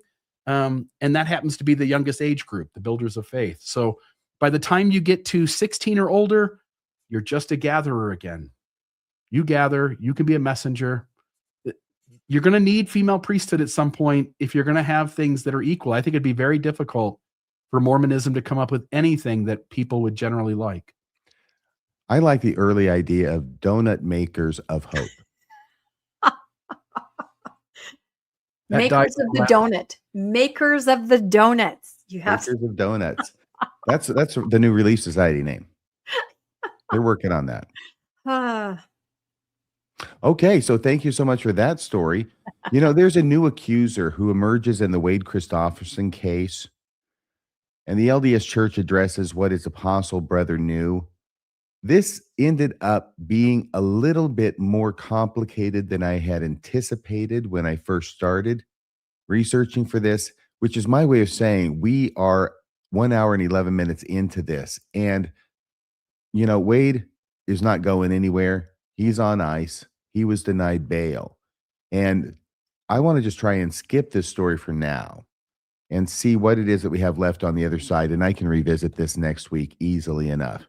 It's not like it's time sensitive or, well, you know, it is kind of. You got this lady coming forward and saying that Wade molested her when she was in 8th grade back in the early 1990s. That's a big deal. So it is a bit, that part's time sensitive, but let's go ahead. I'm going to remove this from the stage here and I'm going to advance it to the next story. It ends up being a lot of slides. I'm doing a lot of advancing. Oh my gosh, there's more. Yeah. You'll thank me for this. But let's try this. This is the next story. I hope it's not Rebecca's. Is it Rebecca's? No, it's me. So this is this was in the Olympic Herald. LDS Church claims no legal duty in interstate child sex abuse cover-up lawsuit. By the way, notice the tone in this journalistic Olympic Herald. This isn't Mormons. This isn't ex-Mormons. This is the general public and just the local media. If they're the Olympic Herald, and you can just sense their frowning upon and having a little bit of, I guess in the Mormon parlance, a stupor of thought as they try to figure out what the Mormon Church is trying to do here. But a newly filed legal brief in a child sex abuse lawsuit is drawing sharp attention to the LDS Church's legal strategy. In this case, the church argues it had no legal duty to intervene or protect the victim. That's the opposite, by the way, of what the church says about what it does in terms of child abuse. It says it goes out of its way to protect the victim. Nobody does it better. It's the gold standard. It says no legal duty to intervene or protect the victim even after leaders were allegedly made aware of ongoing abuse. The lawsuit centers on claims that local leadership failed to report abuse and in some instances may have discouraged reporting altogether. Of course they did. The brief states plainly, quote, the absence of a duty to prevent intra-family abuse, unquote, is a deficiency that could not possibly be cured by the plaintiff's lawsuit. In other words, according to the church's own legal framing, local bishops and stake presidents can be explicitly informed that a child or a teenager in their congregation is being repeatedly raped by her parent or someone else, an uncle, a neighbor, and they are legally free to do absolutely nothing. That's their legal argument. The amended lawsuit alleges that Washington Stake President Wade Pickett not only failed to report the abuse, but actively discouraged the victim's mother from going to civil authorities. I wonder where he got that advice. I wonder if he called the hotline, because that's what they tell you. How does the LDS Church justify a religious leader allegedly advising a mother to keep quiet about child sex abuse? The LDS Church's brief characterizes Pickett's alleged actions as just bad advice, arguing that, quote, bad advice is not actionable and does not create a new risk of harm, unquote, other than the next time that child is molested or raped. The attorneys go a step further, arguing that evaluating a clergyman's advice would violate the First Amendment because other courts have rejected clergy malpractice claims. The LDS Church essentially argues that its clergy has a constitutionally protected right to tell a parent not to report the rape of their child. The case becomes more complicated because the alleged abuse crossed state lines. That's always a big deal. Plaintiffs argue that the church leaders in Oregon were informed of ongoing abuse but failed to report it, despite stricter mandatory reporting laws in that state. If proven, that could undermine the church's defense and raise serious questions about institutional responsibility when abuse is known but not acted upon. At its core, the lawsuit isn't just about one case. It's about where responsibility begins and ends for a religious institution. The church maintains it encourages reporting and compliance with the law, but this legal stance suggests a narrower view of obligation. In other words, they're talking out both sides of their mouth. But what's new? The outcome of this case could have broader implications, especially as similar cases continue to test how far religious protections extend when they collide with child safety and mandatory reporting expectations. Now, I just want to note here on this last slide, this is just a cutout of the article itself. And I just want you to notice the tone. I'm going to read this. I want you to notice the tone of this Herald news article. The policy paradox. This was the last section of their article. Perhaps the most logically twisted argument in the brief concerns the LDS Church's own internal abuse policies. The plaintiff points out that the LDS Church has explicit written policies directing leaders to report the abuse to civil authorities. By the way, that's not true. The bishop has one set of rules. He's to call the phone number. If the average today, not in the past, by the way, in the past, everyone was supposed to tell the bishop. He calls the phone number. He talks to Curtin and McConkie. Today, the church tells its general membership to report abuse to civil authorities, but that's not what they tell the bishop to do. So they're claiming here that the LDS Church has explicit written policies directing leaders, and I would argue with that, to report abuse to civil authorities, and stating that abuse cannot be tolerated in any form. Well, I will say their approach in this legal case seems to be that abuse can be tolerated in some forms. The LDS Church's attorneys dismiss these internal rules entirely. They argue that having a policy against abuse does not mean that the LDS Church has undertaken a legal duty to actually enforce it. In a dizzying display of legal acrobatics, that's why I titled the story that.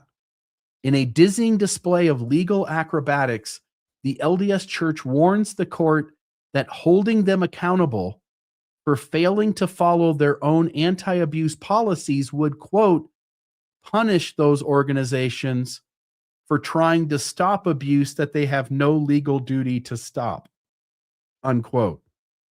I can't make sense of that. I can. You can? Please.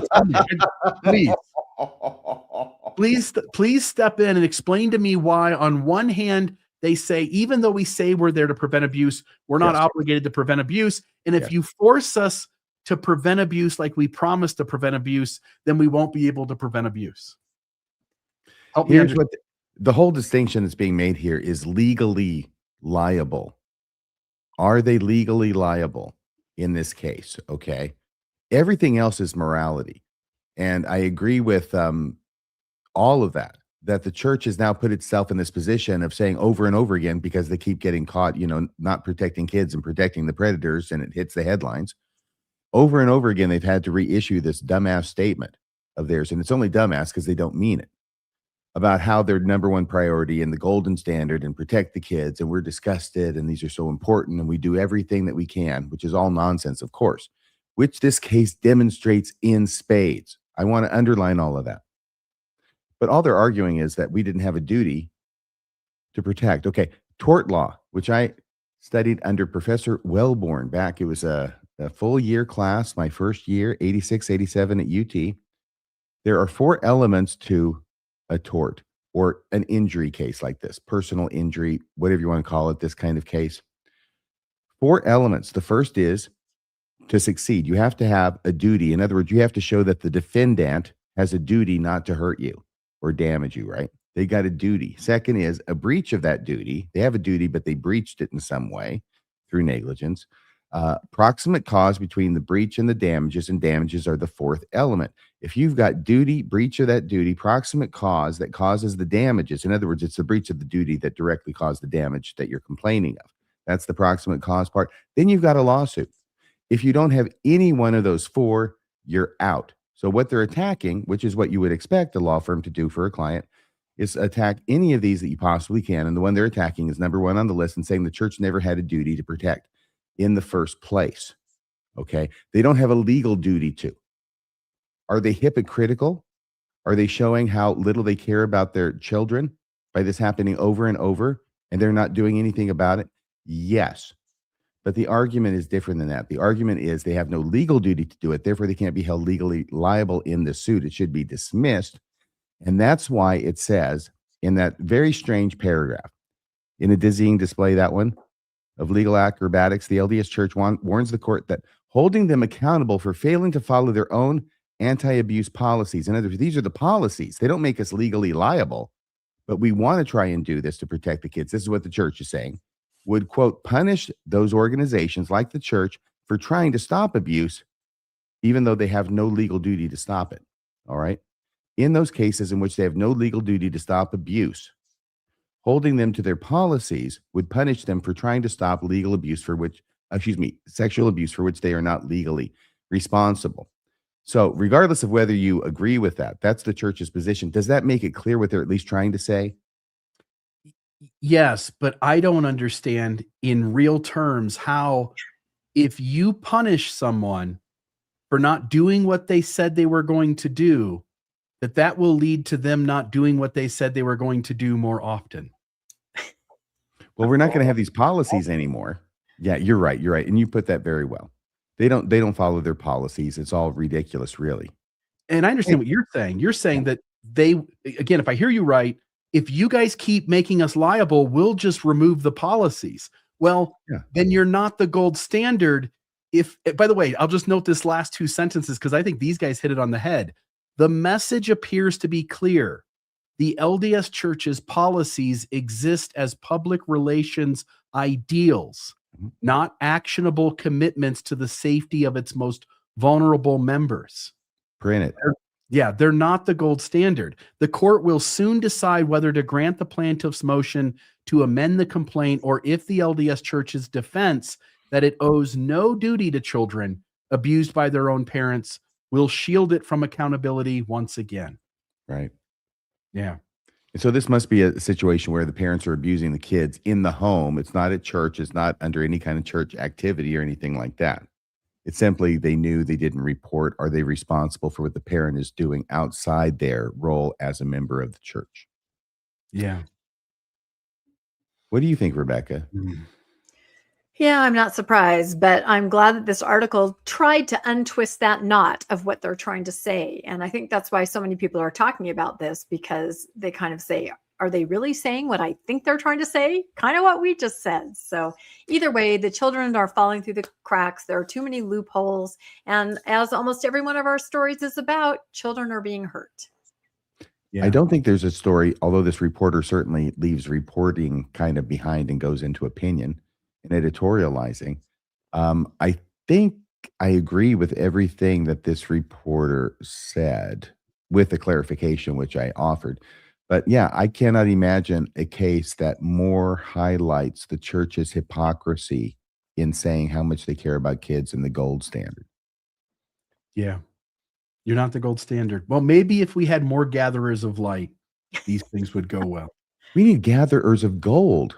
Gatherers of gold. I like Yeah. that. Kind of goes Churches- back to Joseph Smith and everything. It's nice. Gigi. Uh-oh, this is Rebecca's story dear. now. Did I- I am really glad that I don't have to take all these stories. It's because if I did, I'd be talking from the beginning to the end. There's another sexual abuse case involving a Mormon as the suspect, and a Mormon who's a professor and a professor at BYU, Idaho, right? This one is Idaho. No, this is not Idaho. It's just the Idaho News. Yeah. I Good thought Lord. this was BYU proper. Yeah. But Okay. now, so I had to get up and let Angry Alice out for a minute. Did you skip Wade Christofferson? I did it so fast that you missed it completely. It was like that. It okay. was really quick. Boy, we move at light speed here. Yes, this is a BYU professor arrested on suspicion of various child sex crimes. And you're right, RFM usually covers this.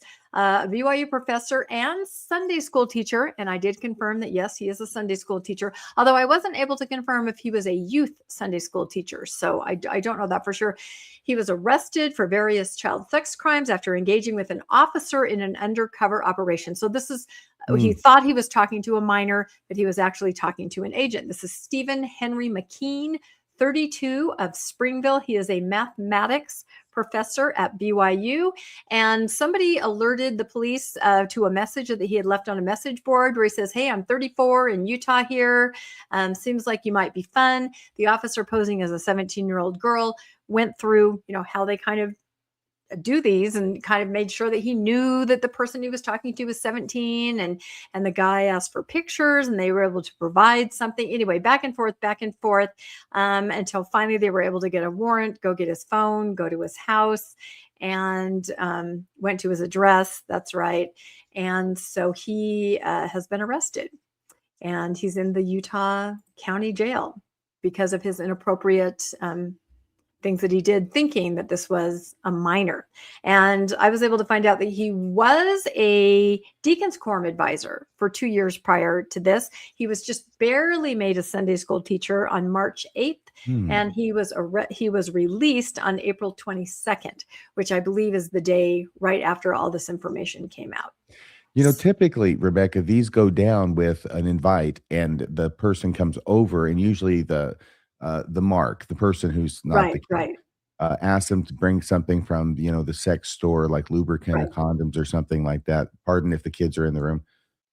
And then he is grabbed when he pulls into the neighborhood and parks, and you have him with all that stuff in the car, showing his intent. Evidence. Yeah, I wondered about that because this was just online with the officer, and then they went right to his home. Well, whatever the charges are going to be, you can get a charge of attempted rape of a child in Washington based on the facts that are not present that I talked about, which usually are.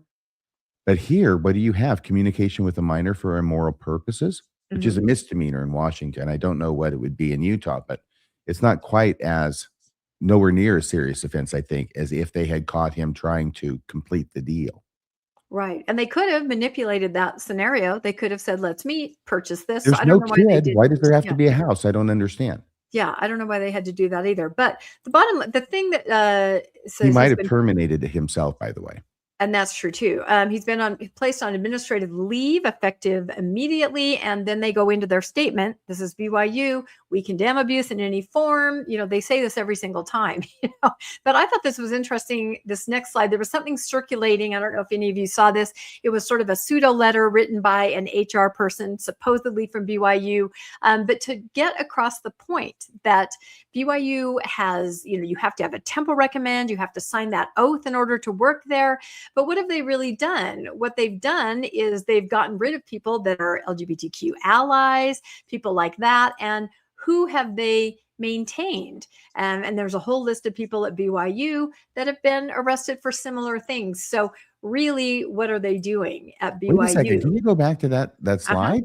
Yeah. What are you talking about? Stephen McKean. That's the guy we were just Mhm. talking about. He just got arrested, We've right? in covered all of Arkansas. these guys. Yeah, we've covered all of Michael these. James Clay. What Yep. about him? He was a professor? Yeah, these are all professors that have been arrested for various, crimes against, minors, students. And the point that these letters are trying to make is just that who are they keeping and who are they getting rid of?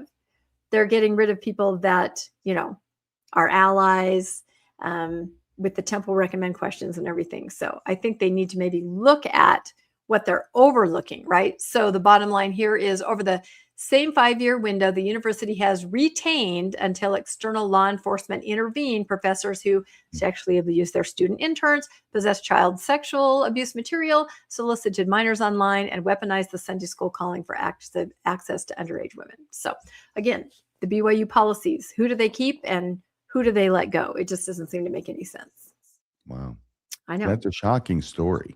Yeah, it's really upsetting, of course.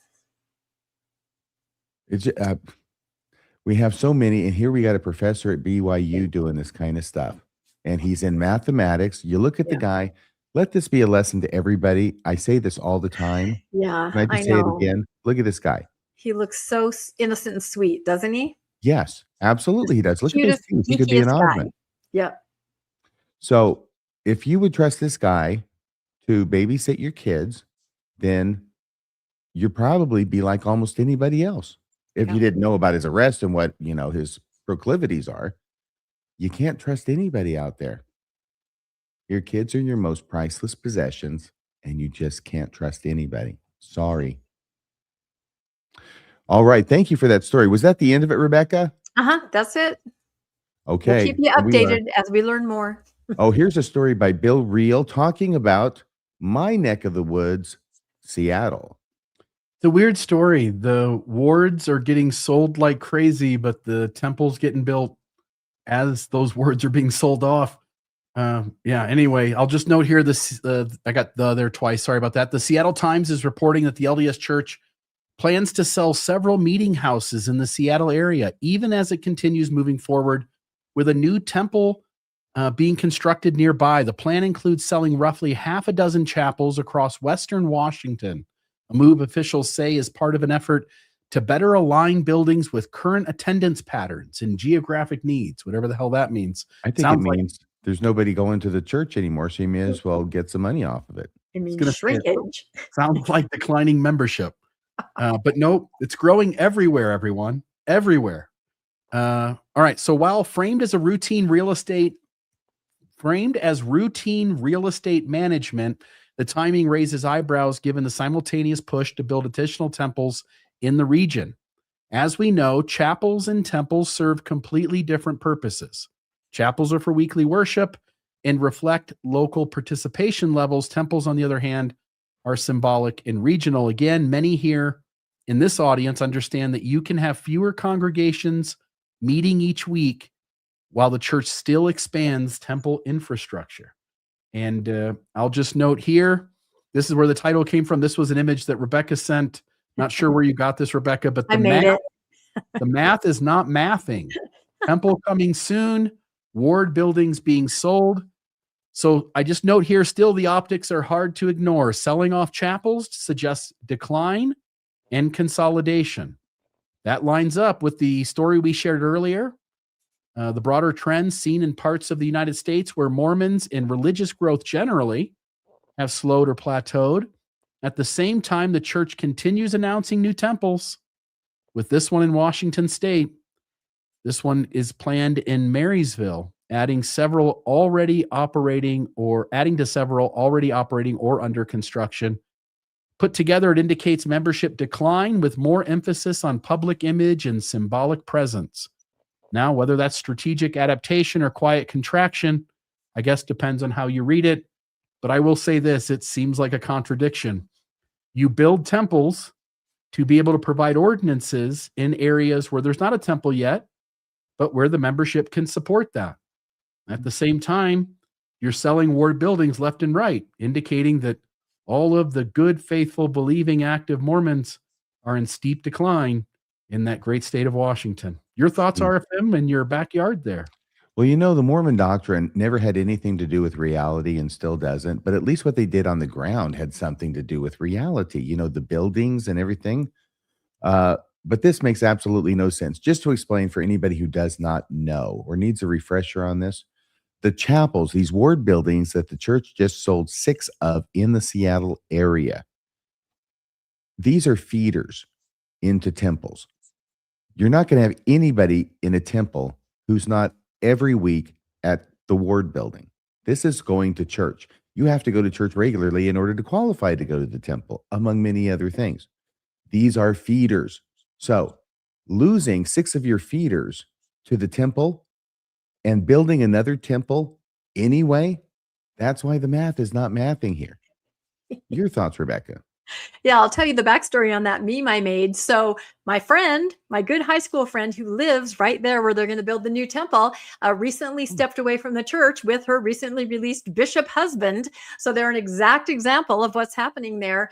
She's the one that texted me and said, the math is not mathing. She was kind of mad about this, and she lives in the area and she knows it's shrinking. She's one of the ones that shrunk, right? And she was a temple worker just 6 months ago.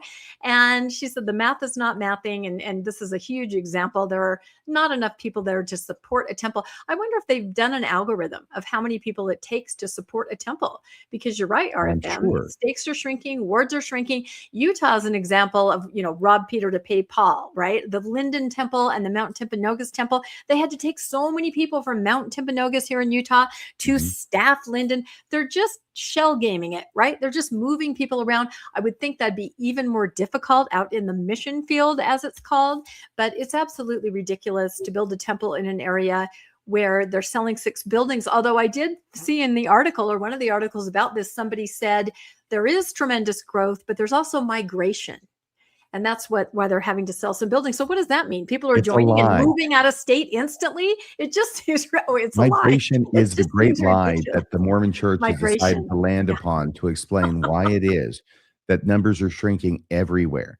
See, the numbers are shrinking in Washington because they're moving to Utah, and the numbers are shrinking in Utah because they're moving to Washington.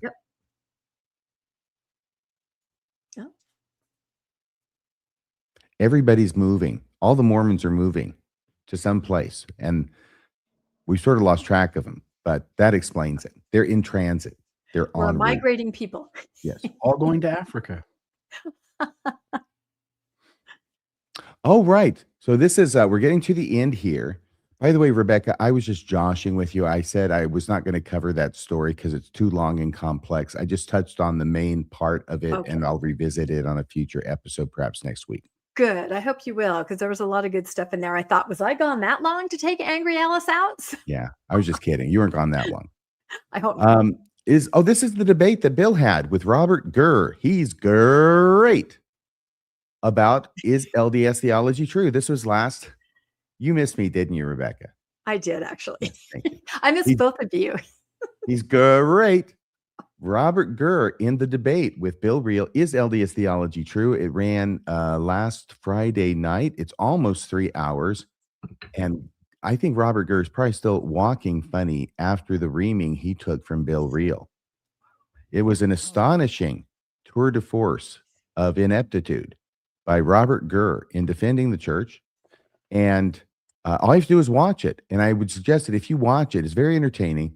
Well, some parts are more entertaining than others. If you can get past the first part where it's kind of all structured, and Robert Gurr is like reading out of his copy of the Americas Before Columbus by Dewey Farnsworth.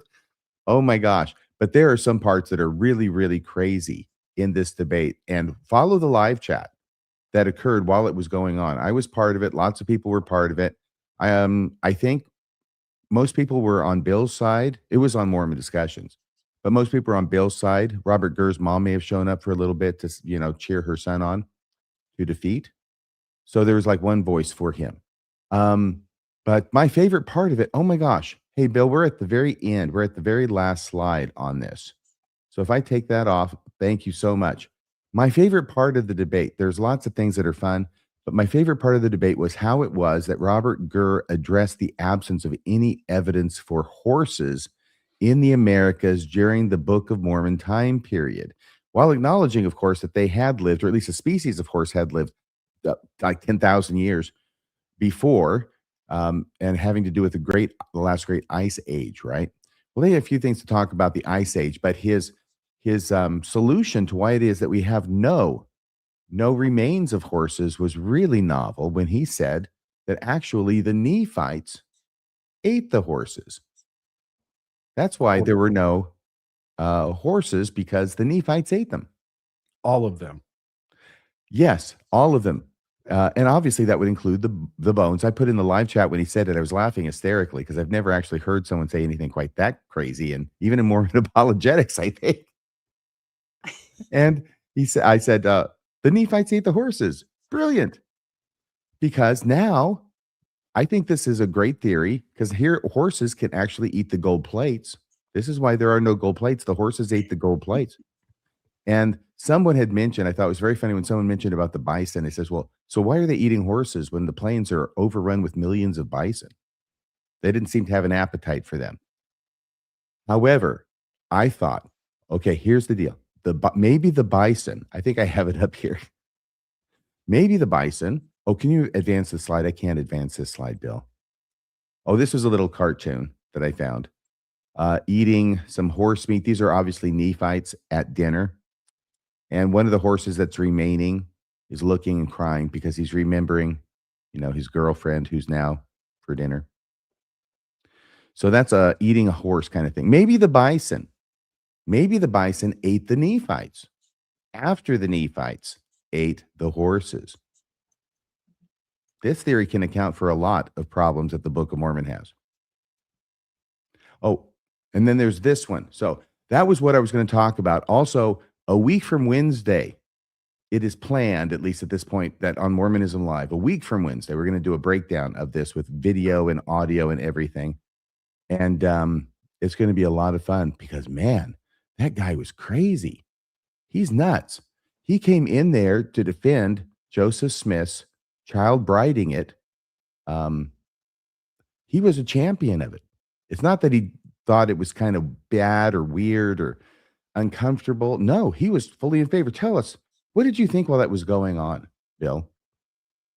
So he knew ahead of time what 3 topics I was going to utilize to demonstrate that Mormonism had problems with its truth claims.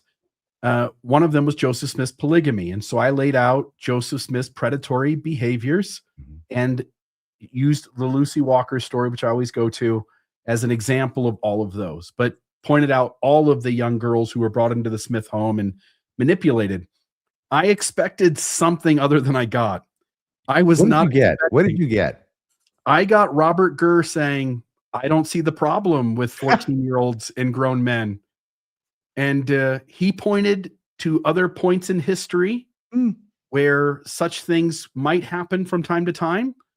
And he used that to justify it. And I'm just going to look here at the camera for a moment and just say, if anybody's in Robert Gurr's ward or stake, if he is ever in charge of children, I would do anything I could to not let him be in charge of children. He is perfectly comfortable. He does not see the problem with 14-year-old girls sleeping with 35-year-old men. In fact, he kind of likes it. He kind of wishes that's the way the gospel was, it sounds like. Who is he exactly? I wasn't familiar with him. Is he a fair Mormon guy? Is he, fair Latter-day Saint guy? What's his credential as an apologist? And how did you even hook up with this debate? I didn't hook up with him, just FYI. Yes, I should not say hook up. No. I've got better standards than that. I'll just say I've run into him once before. He reached out to me, or I reached out to him somehow. He was in opposition to Chris Nemelka, the guy who translated the sealed portion. He was putting out content trying to show people, expose that Chris is not the truth. And Robert Gurr was participating in this podcast channel. Again, I don't have the name of it in front of me, but the gentleman is a Christian outside of Mormonism, some other religion within Christianity. And he reached out. He's had Robert Gurr on several times to debate things about Mormonism versus Christianity. And he reached out to me And yeah, he reached out to me and asked if I would come on and talk to him about Mormonism from a critical perspective. And when I got done having that conversation, he asked if I'd be willing to sit down with Robert Gurr and debate on some level LDS theology. And I said, I really don't want to debate it, but I'm happy to point out some issues, and Robert and I can have some conversation around it. And so, as you pointed out, RFM, that took place last Sunday, 3 hours long. I went into Book of Mormon anachronisms. Sunday or Friday? Oh, Friday. Sorry, Friday. Yeah. Book of Mormon anachronisms, Book of Abraham translation, and Joseph Smith's polygamy. Robert expressed that he was an advocate for the catalyst theory, but he still believed there were some missing scrolls too. So interesting stuff. No, if this had been a baseball game, when he got to defending Joseph Smith, I mean, it's not just defending, it's actually championing what Joseph Smith was doing. He went so far that if this had been a baseball game, the live chat would have flooded the field and there would have been bats being thrown and punches. It would have been a huge brawl. But don't you think it's kind of all that the faithful are left with? I find this on our Mormonish podcast Facebook page. I'm really shocked at sometimes what some of the faithful that come in there will say in defense. Oh, that was righteous polygamy, so it's okay. It's not the same as Warren Jeffs, right? Or even our friend Jackson. Yes, I would let my daughter, work in Joseph Smith's house. It's like all they can go to. They can't admit it's wrong, so they have to come up with some way to say it seems like it's okay. I haven't said this publicly, so I want to say it now, okay? I was astonished at how bad Jackson looked when he equivocated on that issue for a full 6 minutes in the video clip that has become famous now, okay? When he called into Mad. But actually, watching Robert Gurr champion what Joseph Smith did was much worse. I didn't think it could be worse until I saw it, and I said, yeah, that's worse. I probably need to make a short out of that one too. Oh, yeah, except it's kind of a long. Yeah, it is. He went on and on. It was amazing. Yeah. Somebody in the live chat was saying, I think Robert is making himself unhireable. Okay, so let's go ahead. We're going to be talking, I think, about what's coming up. No, wait, there's another story, Rebecca. One quick. Something about our... Quick little update, and I'll just kind of go through this. Parker Kingston, remember the BYU top wide receiver, and he was charged in trouble in Washington County for, let's see, I can't move these, so you'll have to move them for me, Bill. And like I said, we'll just, he's pleading not guilty. We were wondering how he would plead, and he is not going to testify at his trial, as is his right to not testify.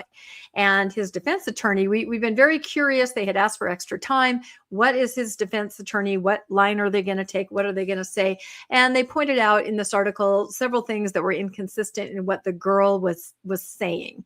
The girl who, she went for a rape kit, but it took 7 months to process it. And then there were some questions in what she was saying, her timeline. Did she call and say she didn't want to pursue it? Did she say that she never made that call? Did she brag to somebody as someone came forward and said that she had slept with a BYU football player? So anyway, there's all kinds of questions around the other side of this story, but the judge still felt, and you can just move to the next slide, the judge still felt there was enough to, hold, I guess, a jury trial. And they did state that they had offered him a plea deal. That's and I don't know, gracious of them. What, RFM? I'm sorry. That was the defense attorney and me coming out. Oh, that's so gracious of them. They give him some kind of crappy plea deal, which I imagine he rejected and said, no, I think I'll go to trial on this. Yeah. Because I like my odds. Yes. Reading some of these things, and you can go to the next slide, I'm kind of like, wow, there's more to this story, I think, than any of us thought. So, and you can go to the next slide. I have one more. So anyway, we'll see. We'll keep you updated. But Parker Kingston, and remember, I had showed that picture a couple of weeks ago of him at the Linden Temple open house. Looked like he was still kind of there with his fiance, so that's kind of interesting. You can just go to the next one. Can I kind of by the way, the reason I have that attitude is because I have looked at the facts behind this article and in the article, and it looks like there's a lot of problems that the state has with its case, mainly involving its complaining witness and different statements she has made over time, which would indicate her being of two minds about the issue. Yeah, and even there was one, maybe go back one slide. There was one comment that or a text that they found off his phone where he said, oh, I probably can't find it now. I know you said no, but then you said yes. Otherwise, I never would have done it. I mean, to me, and so they read that as, oh, she said no, but I kind of focused on the part where he said in his text, but then you said yes. So I don't know what that would mean. I would think a defense attorney would be all over that statement, Mhm. So Like white on rice. I would think so. Okay, so go forward. I think too. I have one more really. Okay, so isn't this interesting? Just along the lines of they talked about how it took 7 months to process, her sexual assault kit. I just came across this that the church has donated 2,000 sexual assault investigation kits in the Philippines. I thought that was kind of interesting. Maybe they need to donate them in Provo.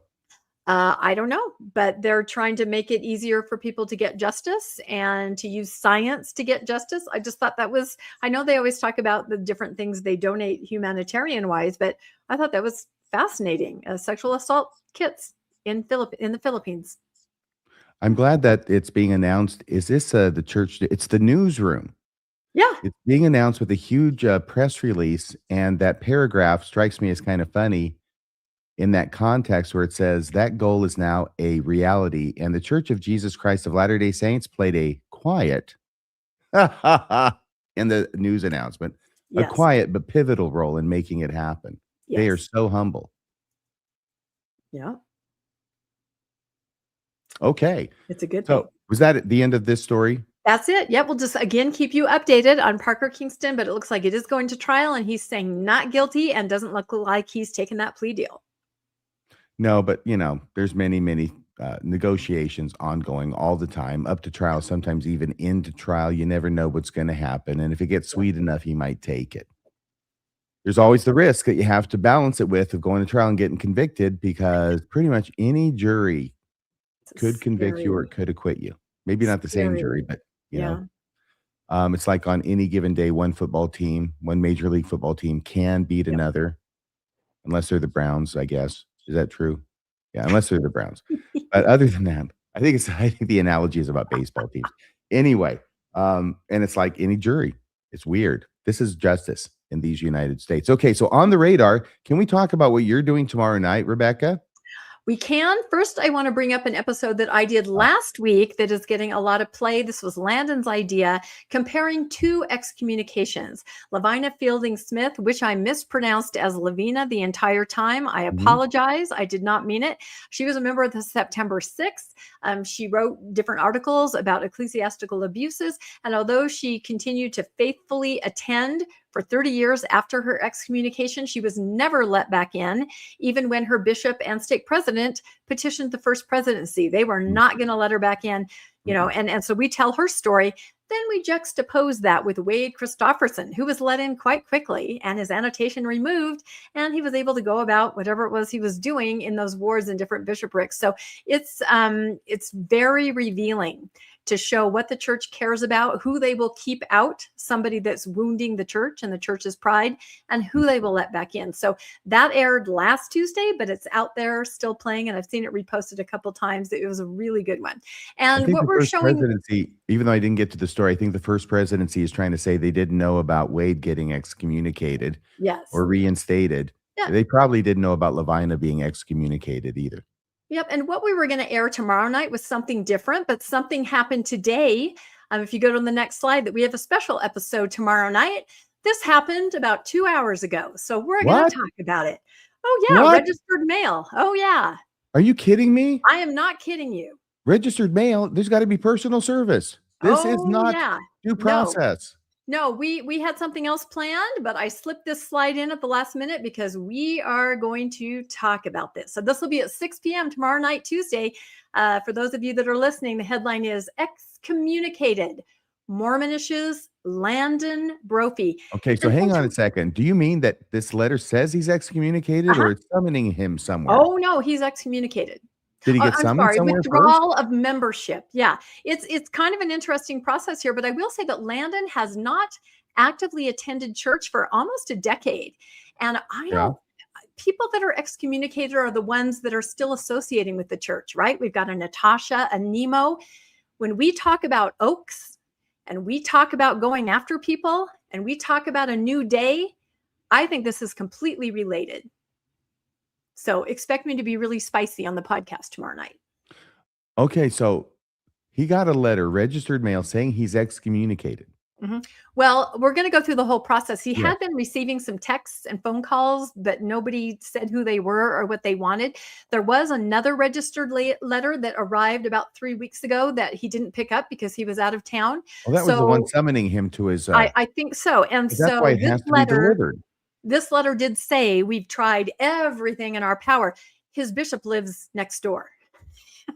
I think it's the bishop. Anyway, yeah. But I just thought this was very interesting. And it made me think about you, RFM, because you're kind of a Landon-like person, still, you know, I'm on not the roll, ginger, but having not attended for a long time. And I will say that Landon has not even been on the podcast for about the last year and a half. You guys know this. His work has gotten really intense, and he's maybe on, I don't know, once every month or so, or every couple months. So this is really surprising and interesting. But you guys are going to want to tune in tomorrow night at 6, and we'll go through the letters. We'll go through all the details. But yeah, wow, that's that sounds big news exciting. tonight. Yep, breaking news right there. Holy Toledo. Holy Toledo. Even Elder Oaks Dallas is not coming after me because we are both members of the Order of the Garter. Oniswaki Malipons. Okay. That's the secret token and sign of the members of the Order of the Garter. Oh, this is Mormonism Live on Wednesday night. Yeah, we'll be sitting down with a gentleman by the name of Sam Clemens, whose education is in psychology and around children and trauma. He's a clinical licensed social worker, I believe. And he's just completed a ton of research on how children within Mormonism are affected by the programming and the theology. And so we'll have a great conversation Wednesday night with him. This will be titled Conditioned from Childhood. So this will be Mormonism Live, 6 p.m. on Wednesday. Well, I guess the ones that aren't leaving voluntarily, they're excommunicating anyway. I'm sorry. I'm still thinking about, I apologize. Conditioned from childhood. Yeah. I don't know about that because I wasn't conditioned from childhood in the LDS Church. Right. You joined as a 18-year-old? Yes. And you, 19? 17. So 17. About the same. So that'll be Wednesday night. I think it'll be a great episode. We've got a lot of ground to cover, and he's got research on this. And I think you'll find him very insightful about the effects on children in Mormonism. So look forward to that. And then Thursday morning, this will be the latest in the series. This is King James Bible in the Book of Mormon. I love how it's got steel there under the magnifying glass. That's from Thou Shalt Not Steal, probably. Yeah, so I'm sure that's what it is. From the Gospel of Matthew there, which, you know, strangely enough, parts of Matthew make their way into the mouths, the penmanship of Book of Mormon authors. So Matthew was popular amongst the Nephites. He was very, very almost popular. up there with Isaiah. Matthew and Paul was a big one. Paul's writings were really big among the Nephites too. Paul had a lot of good things to say. All right, there's that. And then we turn to Friday. Yeah, so last night we had Wendy on as a special co-host, not permanent. Mormonism After Dark with Radio Free Mormon. By the way, I thought she just conducted herself so well, and she looked so comfortable. So afterward, I found out, she was terrified the entire time, she told me. And then we had issues with the audio, which didn't make it any better, but everybody was great and made her feel really welcome, and I appreciate that. So we'll see what happens this Friday. We're going to have a lot of fun there and hang out. It'll be Friday this week, 8:00 p.m. Mountain Time. It's where all the cool cats hang out on a Friday night and sort through their deconstruction and have a few laughs and some good times. And then the last one is you have Radio Free Mormon there. I thought I had put the other one over it, but anyway, you're talking about what I'm going to be doing next. Heck if I know at this point, but hopefully it'll drop on Saturday night like it's scheduled to. It'll be great. Actually, I have several ideas in rough draft form. So if nothing else happens, and things just seem to be popping at this time of year, I'll grab something and I'll have a fantastic episode for you there. This was the one that went up last Saturday. You know, people cannot get enough of this lawsuit. I showed all those things. I mean, people are eating this up. It's like popcorn, the views on all this stuff. People are fascinated. And I think a lot of people are thinking, this kind of looks like, I don't know, Walmart beating up on a little mom and pop store. Because Walmart thinks this little mom and pop store is competing too much with its multi-billion-dollar greatness. So they're going to crush it like a bug, and they're going to bring a lawsuit to try and drive it out of business. Not good optics. And people are responding to that. Okay, so I think that's it until next Monday night when we're back here for another episode of Mormonism, the Mormon Newscast. Does anybody have anything to say before we go? Well, I do, because please subscribe, please hit like, and if you're watching this on the Mormon Discussions platform, please go over to Mormonish. That's where Rebecca hangs out with Landon, sometimes with Landon. And like and subscribe over there, would you? And if you're watching this on the Mormonish platform, would you go over to Mormon Discussions? It's the same thing. We're streaming on both of those platforms simultaneously. We do that every Monday. And hit like and subscribe there too. All right. So, and if you can make a donation, please do so. If you haven't done before, I'll let you decide who you're going to make it to. Okay. All right. We only ask that you give us a little bit more than you give Mormonish. I think that's fair. Fair, sure. Don't you? Yeah, I think. Thank you. All right, everybody. Thank you so much for watching. Good night. We'll see you next Monday for another episode of the Mormon Newscast. That's a wrap for this week's edition of the Mormon Newscast. We appreciate you tuning in and sharing this time with us. Keep the conversation going and stay informed on all things Mormonism. Until next week, wishing you peace and joy. See you next Monday at 6 p.m. on the Mormon Newscast.